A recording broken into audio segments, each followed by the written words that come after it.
قرض کے پیسوں پر زکوٰۃ۔ اگر کسی شخص نے کسی کو کچھ پیسے قرض کے طور پر دیے ہوئے ہیں تو اب آیا سوال لوگ یہ کرتے ہیں کہ وہ شخص دے گا جس کو میں نے دیے ہوئے ہیں، وہ زکوٰۃ دے گا ان پیسوں کی کہ میں دوں گا؟ بھئی وہ تو پہلے ہی مقروض ہے، وہ کیسے دے گا؟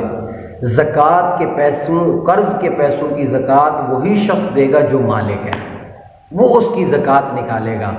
ابھی اس کے اندر کئی باتیں یہ ہو جاتی ہیں، کبھی کبھی ایسا ہوتا ہے کہ جس کو قرض دیا اب اس سے واپس ملنے کا کوئی امکان ہی نہیں۔ اگر امکان ہی نہیں ہے، نا امیدی ہے کہ بالکل اس نے نہیں دینے، پھر تو زکوٰۃ نہیں ہے۔ اگر یہ امید ہے کہ مجھے یہ شخص واپس کر دے گا سال بعد 2 بعد، تو اس شخص کو ان پیسوں کی زکوٰۃ دینی ضروری ہے۔